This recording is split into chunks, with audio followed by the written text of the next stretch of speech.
Денес одбележуваме еден навистина значаен јубилеј, 150 години од раѓањето на апостолот на македонското револуционерно движење, Ѓорѓе Николов Делчев, меѓу народот познат како Гоце Делчев.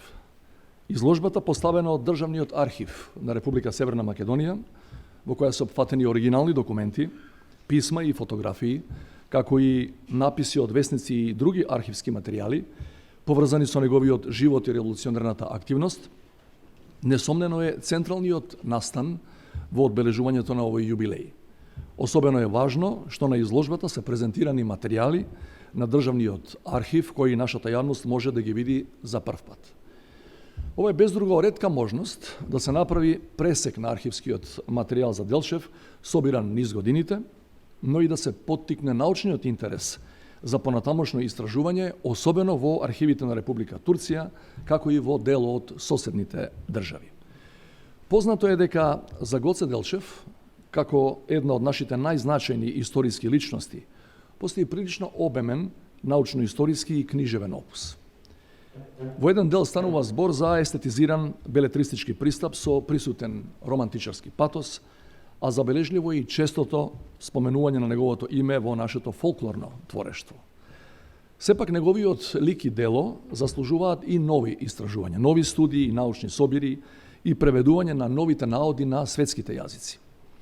Се разбира, при тоа е битно историската наука да се држи понастрана од дневната политика, да го задржи објективниот пристап, ослободен од стегите на зададените идеолошки и национални наративи.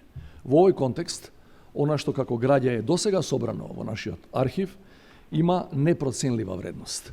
Затоа Државниот архив со право го сметаме за чувар на меморијата за нашето минато, историја и култура. Освен во историските читанки и во нашата литература, Делчев е присутен и во музичката уметност, во сликарството, во радиодрамите, во телевизиските филмски проекти. Се надевам дека и нашите современи уметници, творејќи на различни полиња и во различни медиуми, ќе најдат предизвик и инспирација во биографијата на Делчев, во неговите мисли и идеи, и ќе ни понудат нови авторски перспективи, за што се надевам поттик ќе биде и изложбата која денес ќе биде отворена. Почитувани Гоце Делчев бил визионер, идеолог и предводник на македонското национално ослободително дело од крајот на 19-тиот и почетокот на 20-тиот век, и клучните дострели на македонската и линденска генерација несомнено го носат неговиот печат. Тој својот живот го подари на највисоката кауза за национална и социјална слобода и со право за македонскиот народ представува стожер врз кој ја градиме нашата државност и самобитност. Благодарение на својата преданост на делото, Делчев го има трајно обезбедено своето место во колективното пометење на македонскиот народ. Неговите идеи и космополитизам, кои беа далеку пред времето во кое живееше, лесно ги надминуваат националните и регионалните рамки.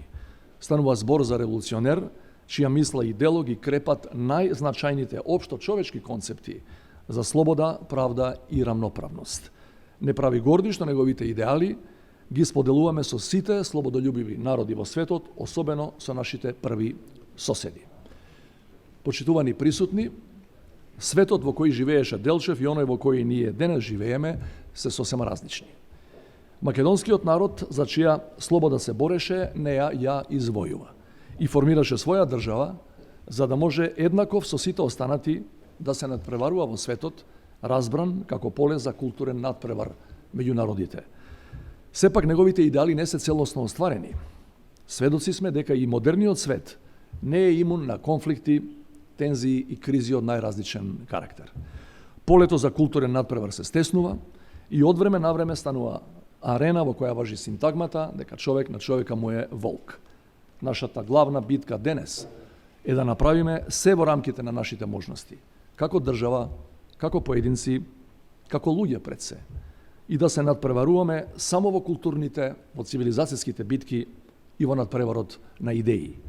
Да ја негуваме солидарноста и да ги живееме идеалите на Делчев, за да покажеме дека тие можат и денес да бидат еднакво актуелни и прогресивни, како и пред повеќе од еден век, кога за прв пат беа родени. И благодарам.